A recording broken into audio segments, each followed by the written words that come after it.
tua santa ressurreição, glorificamos diante tua cruz, nós nos prostramos e adoramos, ó Mestre, e tua santa ressurreição glorificamos. Diante tua cruz, nós nos prostramos e adoramos, ó Mestre, e tua santa ressurreição glorificamos.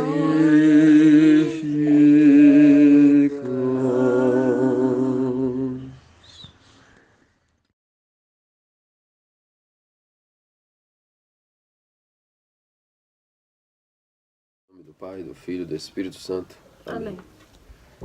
Queridos cristãos ortodoxos, chegamos ao terceiro domingo da Grande Quaresma. Neste domingo, a Santa Igreja plantou para nós, no meio do Santo Jejum, a árvore da vida, a Santa Cruz. Assim como no Éden, no meio do Éden, Deus plantou a árvore da vida, assim nossos santos padres plantaram o madeiro vivificante, para que na metade do jejum, a meia caminhada entre o início da Quaresma e a Santa Páscoa, tivéssemos então refrigério, a fim de renovar nossas forças, através do orvalho refrescante que a Santa Cruz nos proporciona. Venerando-a com devoção, com amor, nós adquirimos o poder vivificante de tal cruz para seguirmos a segunda metade do jejum.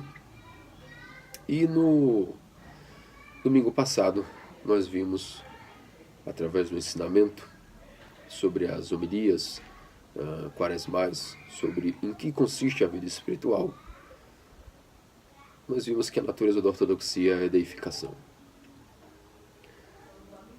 E hoje nós vamos aprender, através do domingo da Santa Cruz, como ativar essa deificação, como participar dos mistérios da vida espiritual. No primeiro domingo da Grande Quaresma, foi nos apresentado onde adquirir a salvação. Onde está a Igreja? Onde está Cristo? Nós tivemos como resposta na ortodoxia. No segundo domingo, nós vimos que, sendo na ortodoxia o lugar onde encontramos a nossa salvação de maneira plena já nesta vida, e que o objetivo da vida espiritual é nos tornarmos santos, como nosso Pai Celestial é santo. Em segundo lugar, foi nos apresentado que a natureza de ser santo significa ser deificado, participar nas energias de Deus. E ainda que o Ocidente não aceite a noção de deificação, porque, embora falam sobre salvação, não aceitam que existiria a capacidade de participar em energias de Deus, pois alegam que isso feriria o dogma da simplicidade de Deus, ou seja, que a essência de Deus é simples. Mas para nós ortodoxos, através de toda a teologia exicasta, assim como a tradição apostólica, nós sabemos que não é nada novo. Desde da época apostólica, assim como São João Clímaco, sempre os santos padres enxergaram de que, sim, a essência de Deus é simples, é una, mas existe uma distinção entre a essência de Deus, que é una e simples, inclusive inacessível e incognoscível, mas existe uma distinção entre a essência de Deus, a sua vida intradivina e as suas energias, a sua vida extradivina, como ele se comunica com a criação. Como diz São Basílio, nós conhecemos Deus através de suas energias. Então é nisso que se encerra a natureza da ortodoxia. A salvação do homem significa a sua deificação.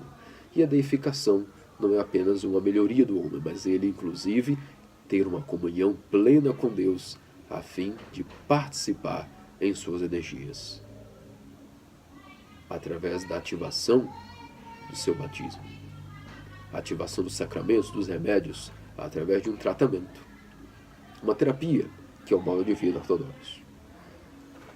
Pois bem, no terceiro domingo da Quaresma, chegamos ao domingo da Santa Cruz, onde aprenderemos que se o objetivo da vida é se tornar santo, como o nosso Pai Celestial é santo, que a natureza desta santidade significa a deificação, veremos como adquirir a deificação, como ativar a deificação a partir dos sacramentos, como liberar a energia da Trindade, que nos é comunicada através dos sacramentos, como ativá-la em nosso coração.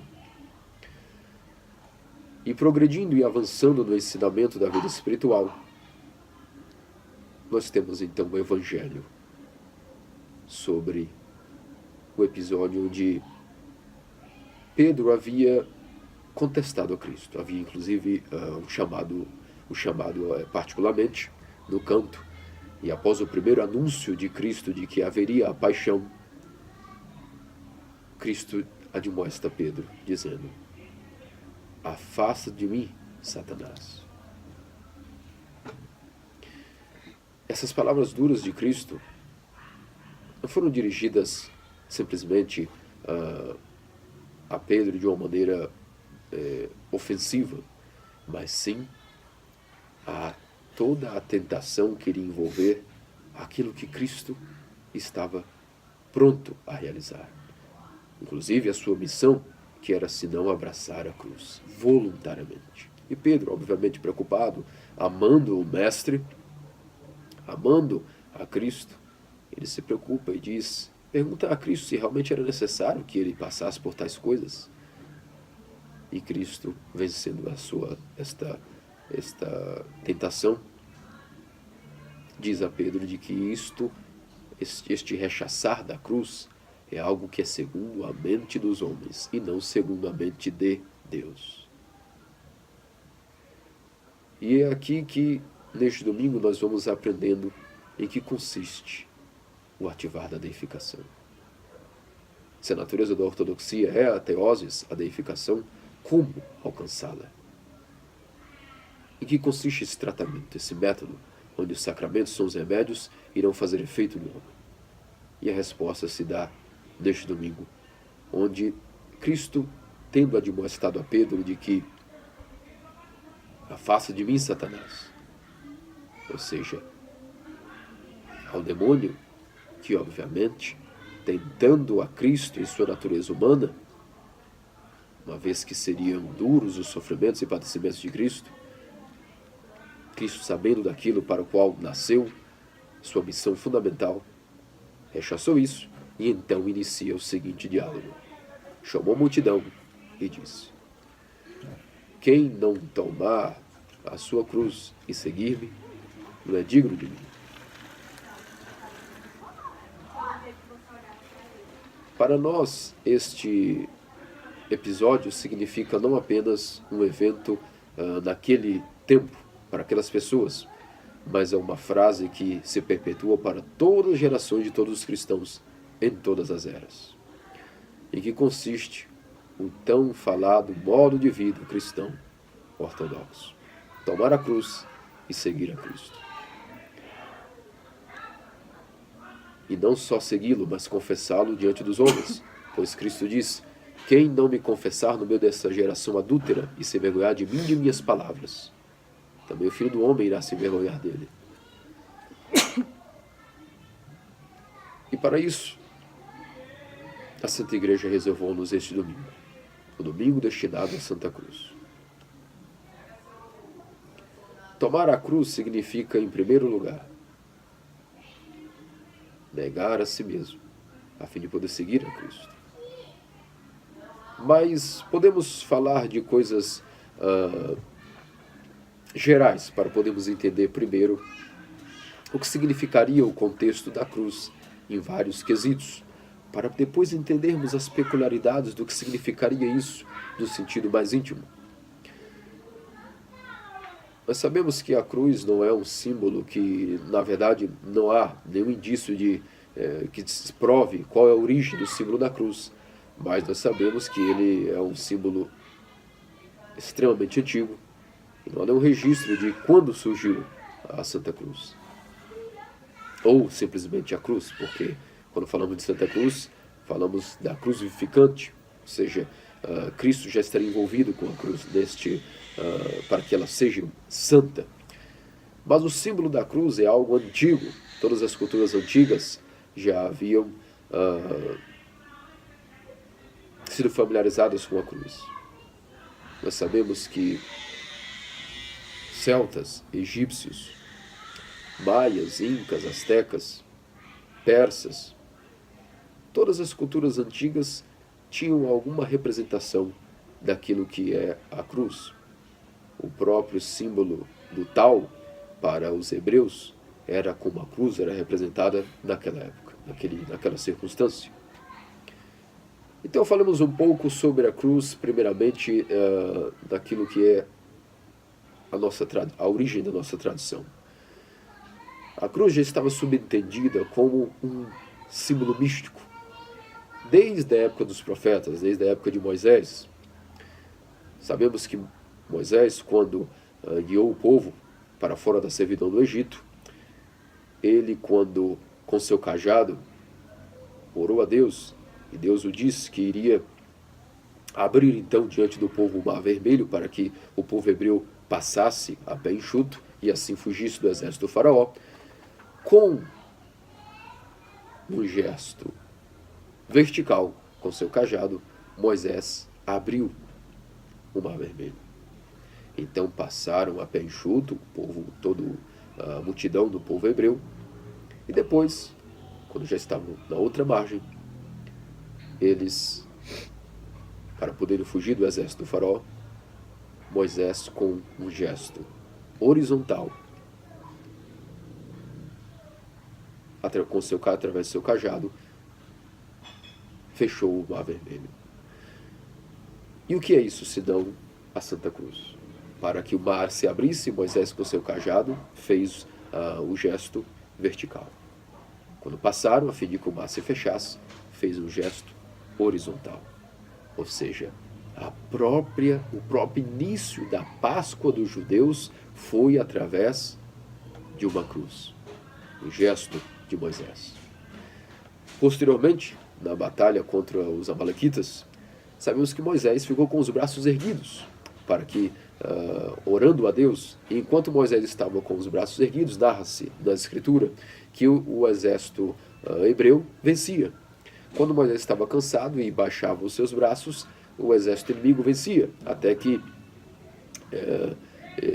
os assistentes ergueram e sustentaram os braços de Moisés para que a vitória pudesse prosseguir com o povo judeu. E de que maneira eram que os braços de Moisés estavam erguidos? Segundo a tradição, os braços de Moisés estavam erguidos em forma de cruz. O profeta Jonas, quando também foi engolido pela baleia, esteve morto por 3 dias, simbolizando aquilo que seria também o padecimento de nosso Senhor e Deus Salvador Jesus Cristo. Também quando ressuscita no ventre da baleia e depois é cuspido na praia, dentro da baleia, esteve com seus braços abertos em forma de cruz. Disso veio também a ressurreição de Jonas. E em inúmeros casos na Escritura, a cruz já estava presente. Agora falamos um pouco sobre os pagãos. Caso interessante entre os egípcios, muito interessante que nós, como cristãos, quando vamos despachar o corpo daqueles que faleceram, colocamos e escrevemos o símbolo da Santa Cruz nos caixões, crendo de que, através da cruz, eles terão proteção diante dos inimigos invisíveis em sua passagem para a vida pós-túmulo. Cremos que através desta cruz eles também ressuscitarão no último dia. Cremos que através dessa cruz, através do poder da cruz de Cristo, eles também poderão ter, como que se diz, um descanso eterno.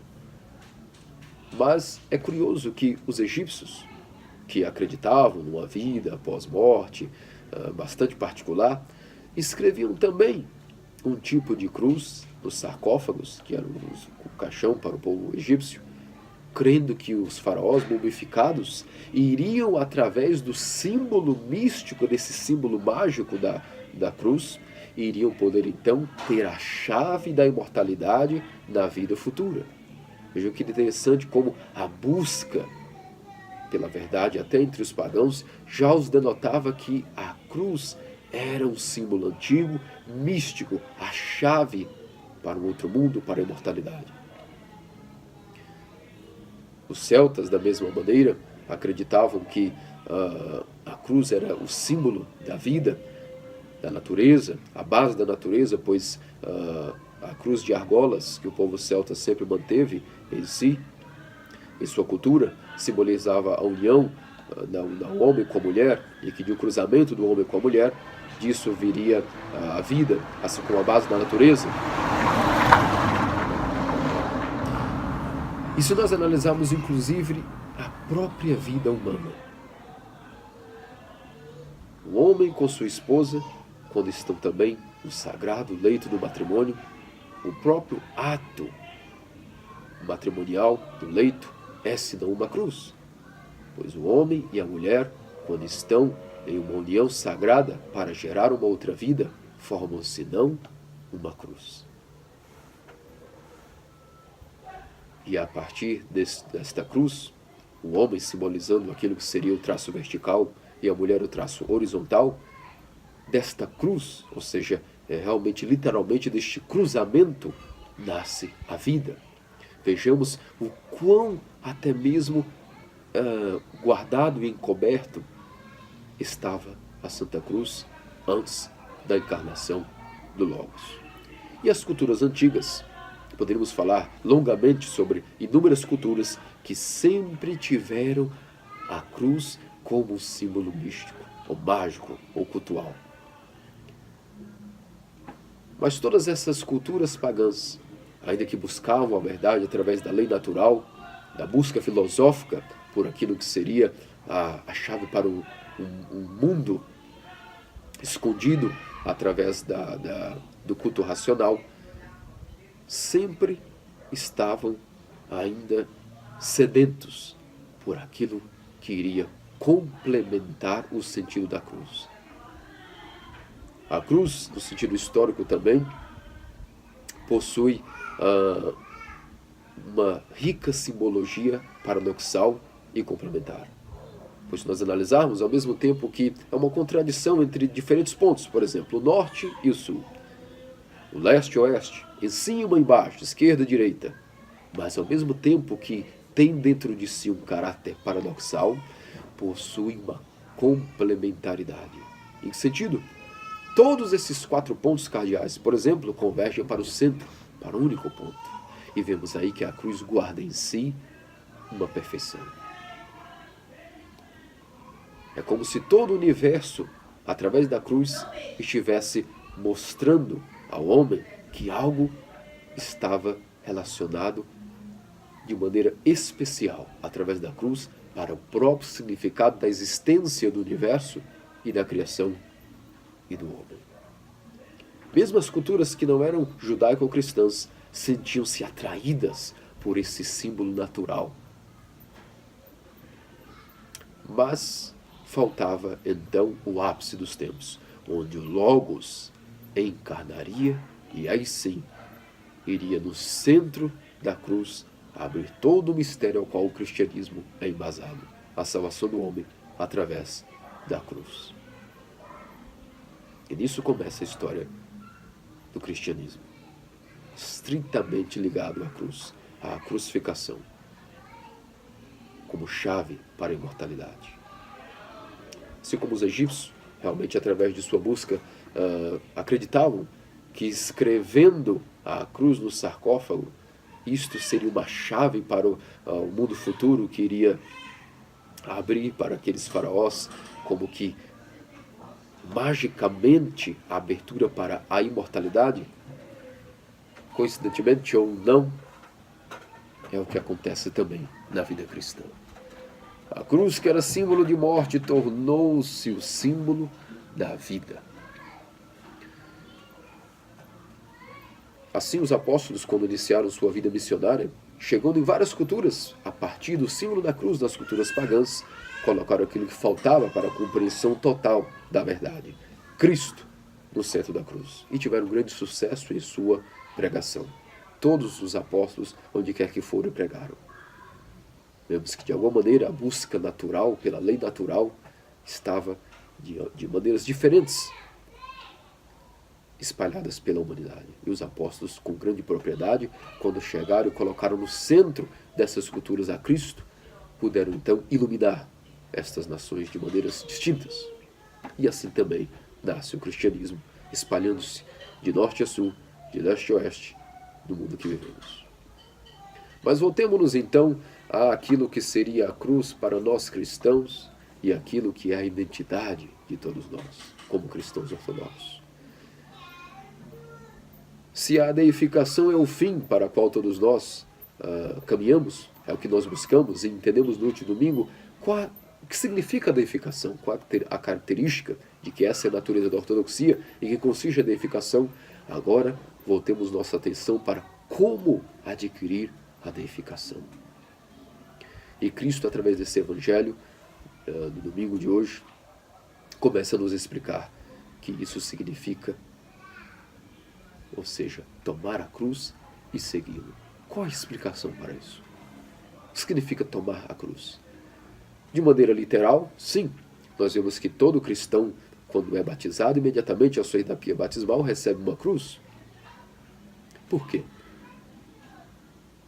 Porque agora o cristão, saindo da pia batismal, passa a ser, como diz São Paulo, um templo vivo de Deus, um templo do Espírito Santo.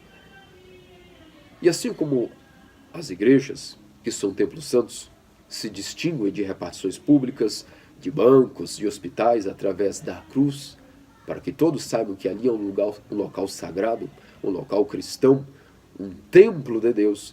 Todo cristão, quando sai de seu batismo, recebe a cruz imediatamente após o seu batismo, simbolizando que agora tornou-se uma morada de Deus, um templo de Deus. E sim, podemos fazer a escolha de que isso cesse aqui mesmo e que carreguemos então a imagem da cruz apenas desta maneira literal, como muitos fazem e são cristãos apenas nominalmente falando. Carregam suas cruzes como amuletos. Mas para aqueles que querem, como Cristo diz no Evangelho, quem quiser salvar a sua vida, por causa de mim e do Evangelho, tomando a cruz e seguindo-me, não a perderá, mas a salvará. Ou seja, para quem quiser voluntariamente uma vida mais profunda, eis o grande mistério deste domingo. O que significa realmente tomar a cruz de maneira mais profunda, de maneira interior, de maneira real, não apenas literal. E o tomar a cruz significa que todos os sacramentos são ativados exatamente através da Santa Cruz. Nós vimos que realmente de maneira profunda nós tivemos Moisés e os profetas, como falamos, trabalhando ainda como que de forma oculta a cruz como objeto de salvação do povo de Deus. Mas no cristianismo, acaso todos os sacramentos, a liturgia, nossas orações matinais, nossas orações noturnas, todas se iniciam e finalizam-se com o sinal da cruz. Falamos no domingo passado sobre a deificação e de que a deificação é o sinônimo de participar das energias incriadas, que são inseparáveis do próprio Deus. E que se Deus tem sua essência completamente inacessível, comunica-se a todo ao homem através das energias. Como? A partir deste domingo, começamos a entender através da Santa Cruz. Esse símbolo místico ao qual todos os sacramentos são ativados. Os ritos, a divina liturgia e o próprio batismo, a confissão, o absolver dos pecados, todos têm como início e base o sinal da cruz. Quando fazemos o sinal da cruz de maneira concentrada e piedosa, atraímos a graça incriada para nós. Os demônios tremem diante daquele que faz o sinal da cruz com piedade. Como canta a Santa Igreja e seus hinos, eis que a cruz é a beleza da Igreja, a ufania dos sacerdotes e o flagelo dos demônios. Vemos aí que a cruz carrega em si poder vivificante. Mas por quê? Porque desde o Antigo Testamento havia já um prenúncio daquilo que seria o real cumprimento da salvação do homem através da cruz. Com Moisés e os profetas de maneira ainda como que subentendida, mas com Cristo não só literalmente no Calvário, mas de maneira mística. Por que se dá isso? Porque a cruz foi o objeto, o instrumento a qual o Filho do Homem, o próprio Deus, aceitou a obediência ao Pai Celestial. A obediência até o fim, até a morte e morte de cruz. E sendo a cruz de Cristo o instrumento pelo qual a morte foi destruída, o instrumento pelo qual a nossa salvação, a remissão de nossos pecados ocorreu, a cruz agora passa a não ser apenas instrumento de morte para aqueles que eram castigados segundo a penalidade do Império Romano, mas sim um instrumento de vitória sobre o mundo e um veículo, um meio para a ressurreição. Pois não há ressurreição sem morte e crucificação. Na própria iconografia bizantina, nós vemos que há uma simetria entre o ícone da transfiguração e o ícone da crucificação. E aqui começamos a entender que, para nós cristãos ortodoxos, a cruz é um símbolo de vitória. É um símbolo que traz energia, que atrai o poder de Deus. Porque a cruz no Gólgota foi um instrumento pelo qual as mãos de Cristo foram pregadas, foram atravessadas por pregos.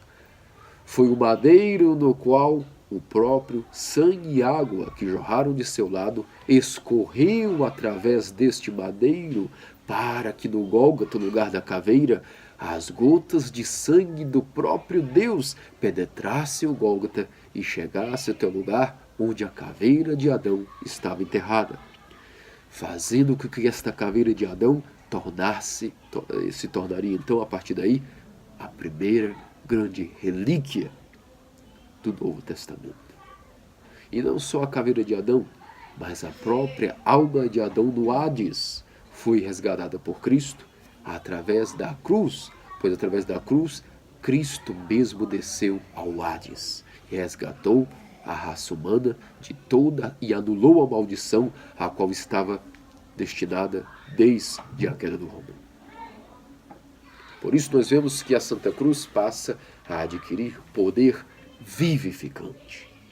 Se no Éden Deus plantou a árvore da vida para que Adão, comendo dela, pudesse ser imortal, o próprio Filho do Homem, o Verbo de Deus, quando encarnou, também plantou ele mesmo no Gólgota a nova árvore da vida. E qual é o fruto desta árvore? Se o tronco é a cruz, o madeiro que passou a ser vivificante, o fruto da árvore da vida do Novo Testamento, sendo o tronco a cruz, o fruto é o próprio Cristo, em seu corpo e sangue.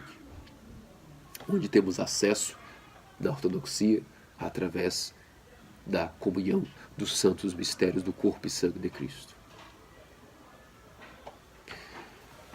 Ainda um pouco mais falando sobre a parte mística da cruz, como falamos sobre cada sacramento ser ativado a partir da cruz, interessante também é como se dá o batismo.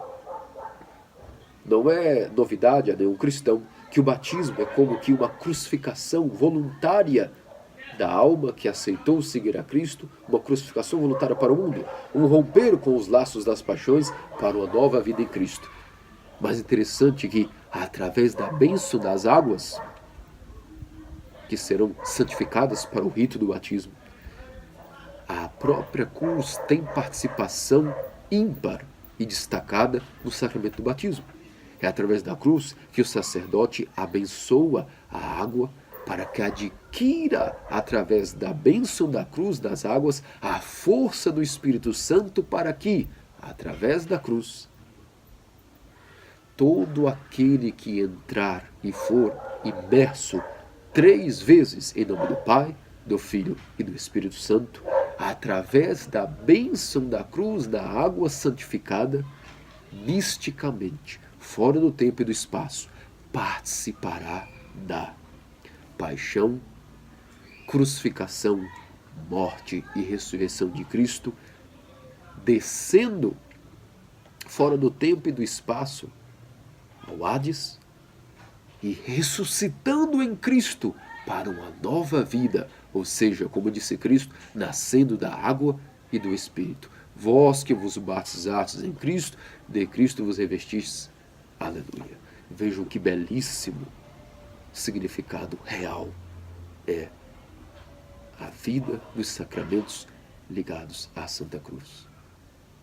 A própria liturgia da oração final, onde o sacerdote invoca o Espírito Santo para transmutar as espécies do pão e do vinho, as palavras finais, e enfim sejam transformados. O sacerdote então faz sobre as espécies o sinal da cruz. E enfim que sejam transformados em nome do Pai, do Filho e do Espírito Santo. E através também da cruz, Deus novamente se faz carne e habita entre nós a cada liturgia.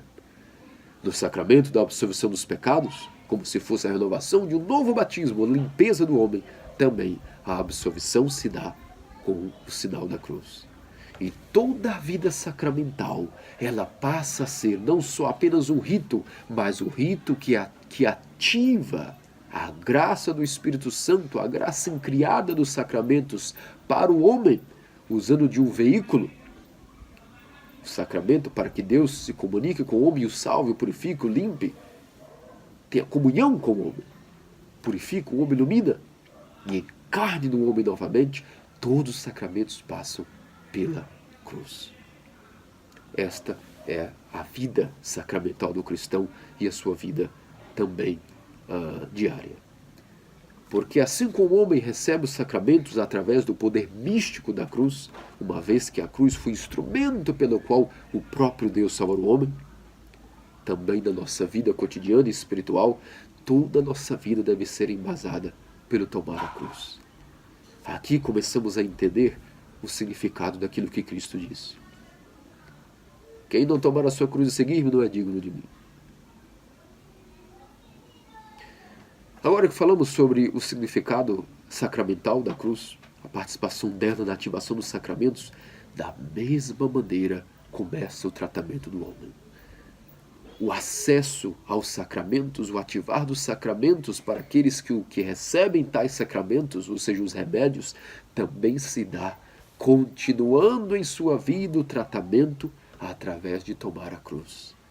Se os sacramentos, a divina liturgia, o batismo, o crisma, começam e terminam através do símbolo da árvore da vida, da cruz, do madeiro vivificante, do doador de vida, também o nosso modo de vida diário deve ser embasado na cruz. E como? De que maneira? Quando nós falamos de que, recebendo os sacramentos, temos que ter um tratamento, e este tratamento é o tomar a cruz, significa que devemos crucificar a nossa vontade, os nossos impulsos e todos os nossos pensamentos para seguir a Cristo. E como se dá isso? ao crucificar a nossa vontade, ou seja, negar, esforçar-nos para negar a nossa vontade, crucificando a nossa vontade, nós então daremos continuidade ao que Cristo diz: tomar a cruz e seguir-me. Significa que não adianta apenas tomar a cruz, ou seja, negligenciar a nossa vontade, mas também imediatamente seguir a Cristo. E como seguimos a Cristo? Cumprindo e obedecendo os mandamentos. Aqui, o símbolo do que é a cruz passa pelo auge do que é a mística da cruz. Esse paradoxo entre que ao mesmo tempo se mescla com a complementaridade se dá no modo de vida terapêutico do homem. Se nós não tomamos a nossa cruz de uma maneira profunda, tão poucos sacramentos farão efeito em nós.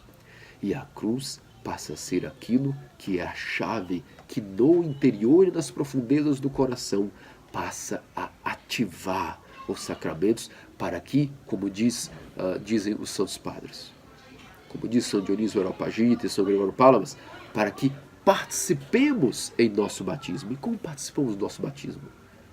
Ativando, isso também foi muito bem dito por São Nicodemos o Agorita, quando descreve na Filocalia a respeito do que é a vida mística. O tomar a cruz significa que cada cristão, a cada ano, a cada tempo, a cada dificuldade, a cada fase da vida, de graça em graça, de degrau em degrau, à medida que aumenta o seu zelo em cumprir os mandamentos zelosamente com amor, ou seja, tomando a sua cruz e seguindo a Cristo, negligenciando a sua vontade e obedecendo aos mandamentos, mais e mais as energias que no batismo foram depositadas no abismo das profundezas do coração, este órgão místico do homem, passam a ser liberadas em fluxos de graça orvalhante que refrescam o homem através do cumprimento dos mandamentos, que a princípio tão difíceis são de cumprir, passam a ser aquilo que Cristo disse no Evangelho: vinde a mim, vós que estáis cansados e fadigados, porque o meu fardo é leve e o meu jugo é suave. Como se dá isso? Através de cumprir os mandamentos. E isso é sinônimo de seguir a Cristo. Isto sim tem que ficar gravado em nós como ensinamento do que é verdadeiramente tomar a cruz e seguir a Cristo. É isso que começa a ser o sabor favorável ao cristão de tomar a cruz. Porque se nós analisarmos, muitas vezes ao cristão tomar a cruz significa sinônimo de desânimo e não de vida e energia vivificante proveniente da cruz, do madeiro da cruz, que é doadora de vida. Assim nós denominamos a cruz em nossos cultos e assim nós nos identificamos com a cruz, não como instrumento de fardo. A cruz, após a ressurreição de Cristo, passa a ser uma arma invencível, um troféu invencível, uma poderosa arma. Assim cantamos no tromparo da cruz: salva, Senhor, o teu povo, abençoa a tua herança. Concede-nos a vitória contra os nossos inimigos. Pela tua cruz protege esse povo que é teu. E no condáquio, nós nos dirigimos à cruz como aquilo que é um aliado invencível, uma arma de paz, um troféu invencível, uma arma, um flagelo contra o demônio. Mas como isso se dá? Através da cruz, nós temos todo o ativar da graça de Deus, da ressurreição de Deus já desta vida. Mas sem autocrucificação, tampouco há transfiguração e ressurreição. Se nós analisarmos, no próprio Evangelho para este domingo, Cristo continua e diz àqueles, animando-os, porque primeiro imaginemos que foi um choque a Cristo quando ele disse pela primeira vez publicamente às multidões que é necessário que o Filho do Homem seja morto, crucificado, mas depois de 3 dias ressuscitará. Imaginemos que impacto foi a multidão ouvir essas palavras de Cristo. Porque tinham como seu Messias, o seu libertador, e de repente este grande Salvador anuncia que morrerá. Mas ele garantiu e disse: alguns aqui mesmo dentre vós não morrerão sem terem provado o reino dos céus e seu poder. Vemos que assim que Cristo fala da crucificação, também fala de outra coisa. Quando foi o episódio? O que significa este evento onde ele disse que alguns daqui não morreriam sem terem visto o reino dos céus? Significa o evento da transfiguração, provando que a crucificação e a transfiguração andam juntos. Quando o homem voluntariamente se autocrucifica, negando a sua vontade, para seguir a vontade do Criador, ou seja, obedecer os mandamentos, tomar a cruz, ou seja, negar a sua vontade, crucificar a sua vontade, para sim participar da crucificação de Cristo. E então poder participar também da sua ressurreição, da sua transfiguração de seu ser. Ser iluminado através da transfiguração do próprio Cristo. Participando das energias de Deus através da participação da crucificação de Cristo. Como isso se dá? De maneira mística. Nós participamos da crucificação de Cristo quando nós negamos a nossa vontade, crucificamos a nossa vontade para seguir a Cristo, obedecendo os mandamentos zelosamente. Qual será o resultado disso? Ainda nesta vida não morreremos sem provar o reino dos céus, que chega com poder, ou seja, a transfiguração, não no Tabor apenas, como foi o evento de Cristo, para com Pedro, Tiago e João. Porque nós sabemos que Cristo se transfigurou para Pedro, Tiago e João, para quê? Para mostrar que sim, em breve ele subiria a Jerusalém e passaria por tudo aquilo, mas para que depois, quando fossem refletir sobre esse evento, lembrassem, nós vimos Moisés e Elias dando testemunho de que o nosso mestre era o Messias, era Deus. E se ele se transfigurou dessa forma, é claro que isso é um prenúncio da sua ressurreição, e não só disso, da ressurreição de todos aqueles, como diz a Escritura, eis que os justos brilharão como o sol, desde que antes provem também da crucificação, assim como o próprio Cristo. E como participamos dessa crucificação? Para que, enfim, a nossa deificação seja ativada, através de tomar a nossa cruz. Como? O que significa essa cruz individual? Com grande sinergia e cooperação com a vontade de Deus. Negligenciarmos a nossa vontade, negarmos a nossa vontade, ou seja, tomar a cruz. Negar a si mesmo, negar a nossa vontade pecaminosa. E seguir a Cristo significa obedecer os seus mandamentos. Isso é o que nós chamamos de vida prática, a praxis. Quanto mais o cristão se dedica a isso zelosamente, ano após ano, com grande diligência, misticamente no coração, a cruz passa a ser ativada e inscrita pela própria pena do Espírito Santo no coração. E o coração, que é a nova tabuinha do Novo Testamento, onde são escritos os mandamentos e a lei de Deus, assim como no Antigo Testamento o próprio Deus escreveu os mandamentos das 2 tábuas de pedra, agora o Espírito Santo do Novo Testamento, sim, nós voluntariamente participamos da crucificação de Cristo, negando a nossa vontade, aceitando todas as aflições que estão ligadas diretamente a ser um cristão, a combater o mundo com a verdadeira fé, aceitando todas as humilhações, como Cristo aceitou, e sendo obediente assim como Cristo foi obediente até a morte e morte de cruz. Obediente a quê? À Santa Igreja, aos seus mandamentos, ao modo de vida cristão ortodoxo. Se é assim, o próprio Espírito Santo, assim como escreveu os mandamentos no Antigo Testamento, das tabuinhas que deu a Moisés, inscreverá das tabuinhas de nosso coração o símbolo da cruz. E misticamente participaremos do nosso batismo, e as energias que entraram para as profundezas de nosso coração serão ativadas e liberadas mais e mais. Gradativamente permanecemos no zelo de seguir os mandamentos, ou seja, seguir a Cristo. Porque onde encontramos a Cristo? Nos mandamentos, assim diz os nossos santos padres. Conforme nós seguimos os mandamentos, lá, na obediência aos mandamentos, nós encontramos a Deus e vemos a Deus. E quanto mais nos dedicamos a seguir os mandamentos, nós passamos a ter o começo daquilo que é a nossa deificação e iluminação do homem. Passamos a experimentar Deus através dos mandamentos, não de uma maneira através de livros, através daquilo que as pessoas nos dizem, através daquilo que nós lemos, mas através da revelação do próprio Deus no coração do homem. Vejam a importância de aceitarmos a nossa própria cruz, não apenas a cruz que penduramos no pescoço, mas esta cruz mística que estava preparada desde a fundação dos tempos e que ganhou total sentido, ainda que já era cheia de sentido, tem a sua plenitude com Cristo quando abraçou voluntariamente a cruz, dando a ela agora poder vivificante.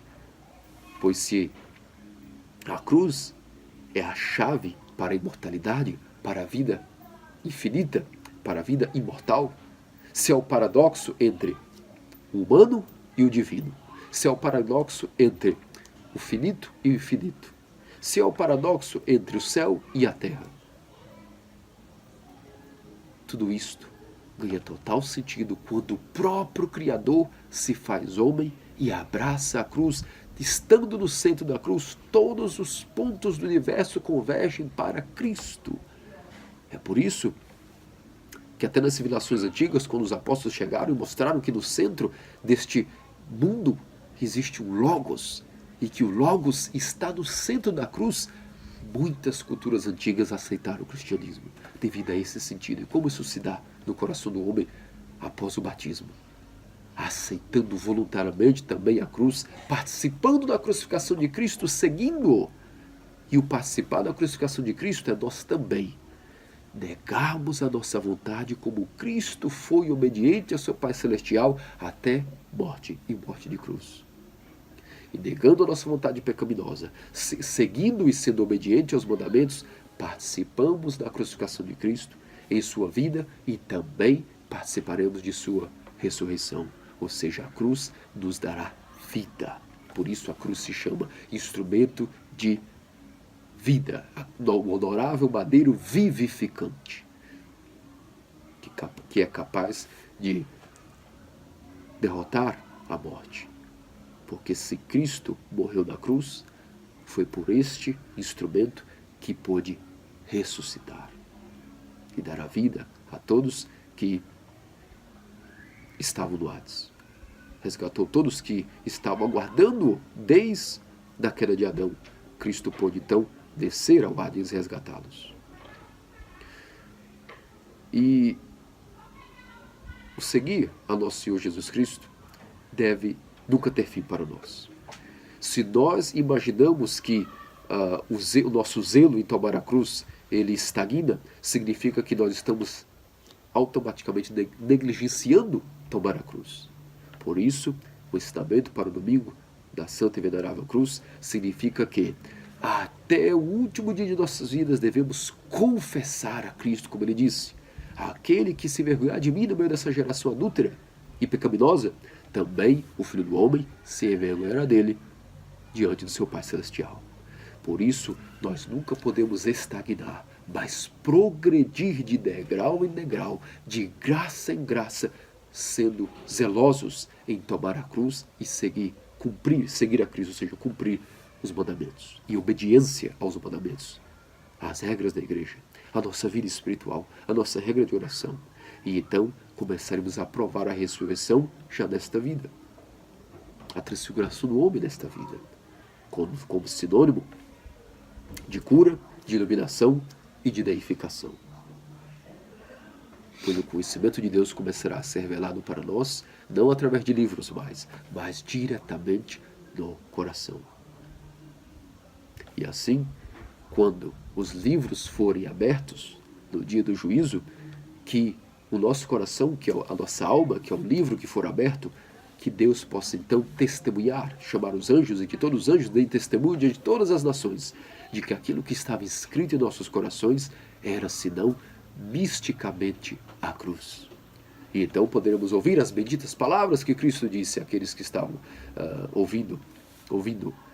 Vinde benditos de meu Pai, e desfrutai do reino que estava preparado para vós desde a fundação dos tempos. Para isso precisamos escrever a Santa Cruz em nossos corações, misticamente, através de seguir os mandamentos, lutando, participando da crucificação de Cristo. Participando em nosso batismo, em uma cooperação entre a vontade de Deus e a vontade do homem. Isto é tomar a nossa cruz. Colocar a nossa vontade em detrimento para a vontade do Criador. Nesse tomar a cruz, iremos então dar prosseguimento a seguir a Cristo, ou seja, cumprir os mandamentos.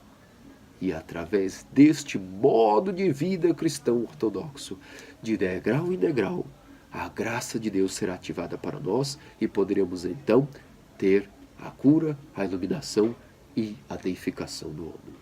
Ou seja, o tratamento fará com que o remédio dos sacramentos faça efeito.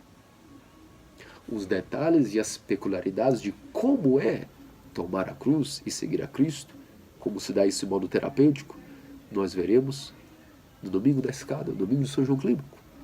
Mas aqui a Santa Igreja já progrediu mais um pouco em seu ensinamento. Onde está a salvação? Como ser curado para aqueles que querem? Na ortodoxia. E qual é a natureza dessa salvação? Qual é a natureza de ser salvo? Deificação, teoses.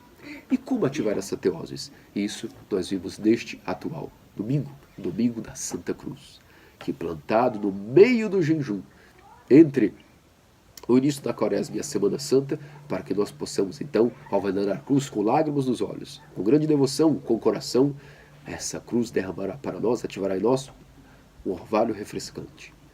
E teremos então ânimo para que, como todo atleta, guarda o fôlego para a última etapa da corrida, assim também nós da Quaresma, guardemos então a energia para a última etapa da Quaresma, para a segunda etapa, para que demos conta, através de termos venerado a cruz e recebido força da venerável Cantecruz, doadora de vida, temos então fôlego para chegar revigorados, animados para a Semana da Paixão e a Santa Páscoa, com a graça do próprio Deus.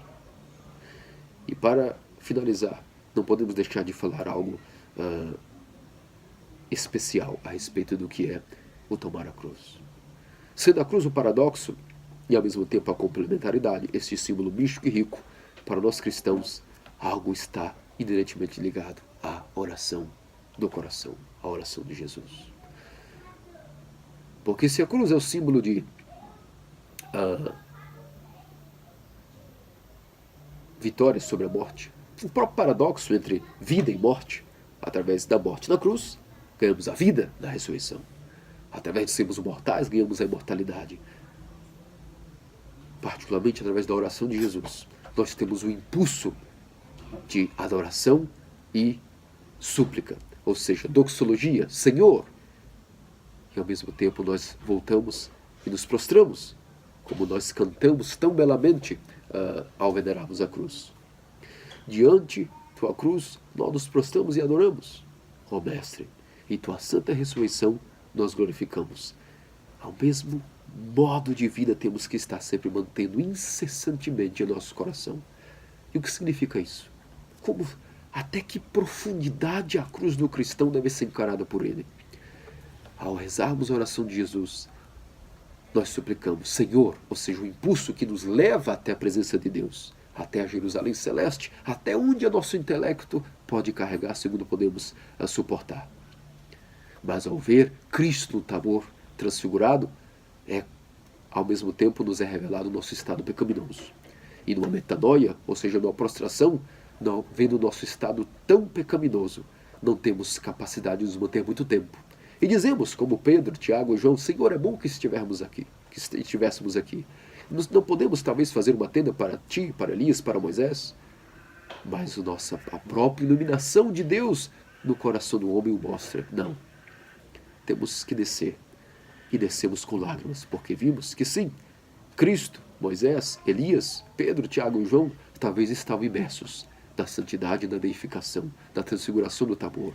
Mas o nosso estado, quando somos iluminados por essa luz da invocação da doxologia, do impulso do Espírito ao invocar o Senhor, vemos que o nosso estado é extremamente enfermo, impuro e que necessita de terapia.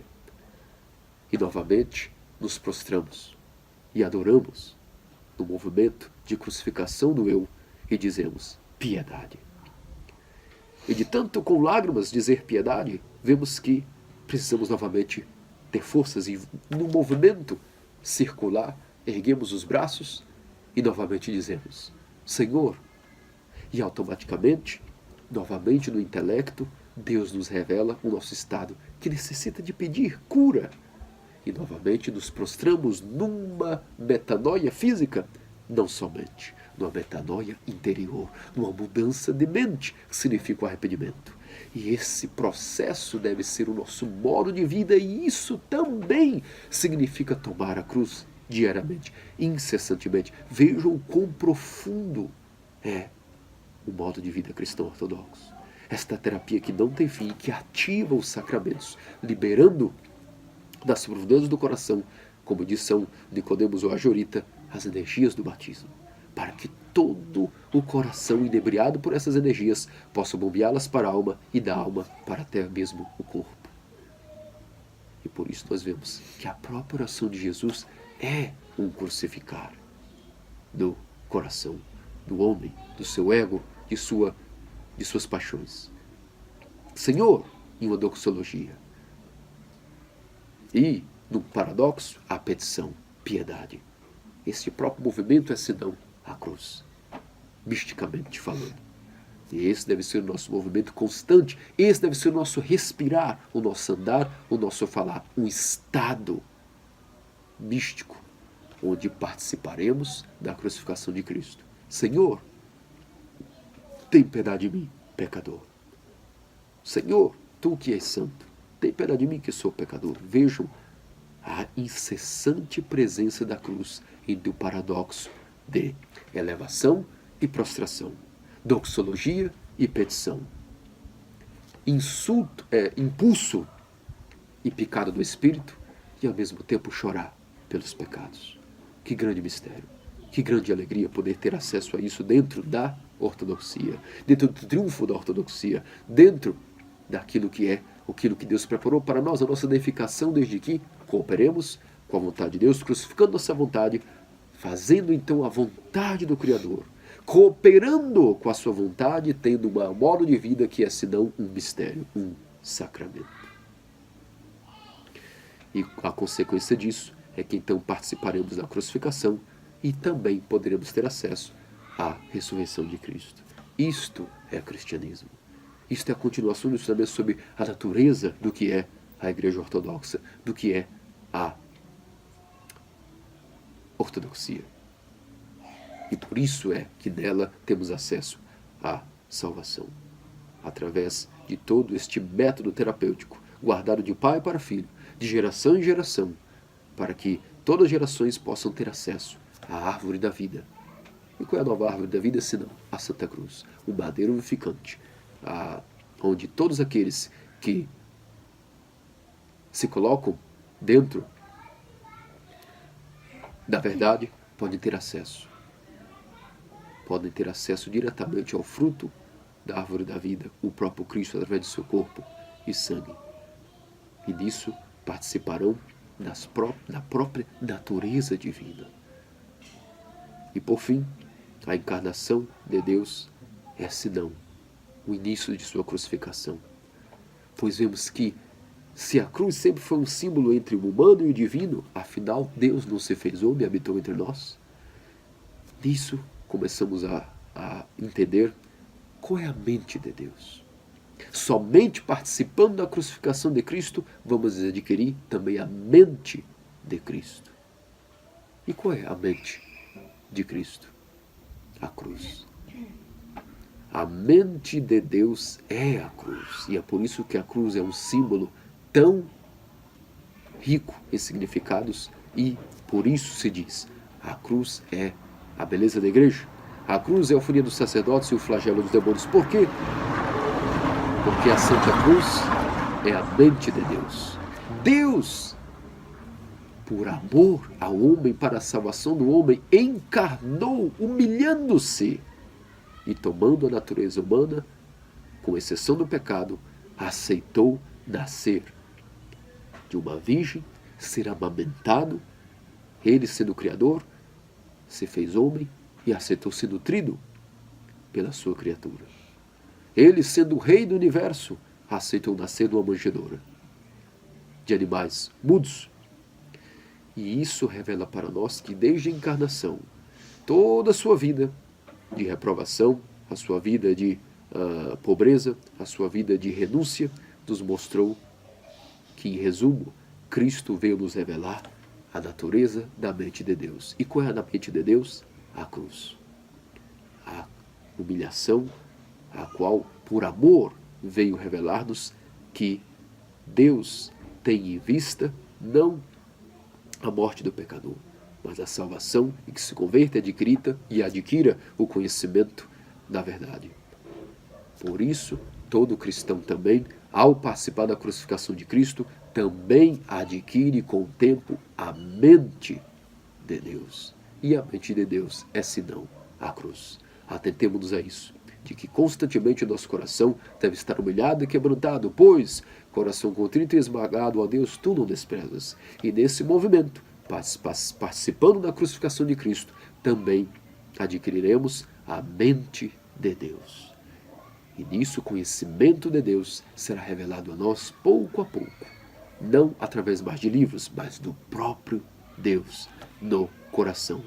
E o Espírito Santo inscreverá a cruz em nossos corações. E quando então, no fim, os livros forem abertos, o sinal que lá estará brilhando gloriosamente é a cruz gloriosa.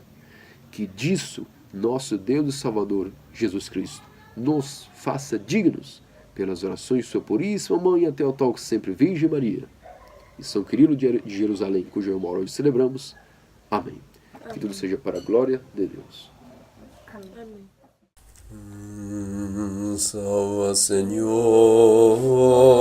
o teu povo e abençoa a tua herança e concede aos cristãos ortodoxos a vitória sobre os inimigos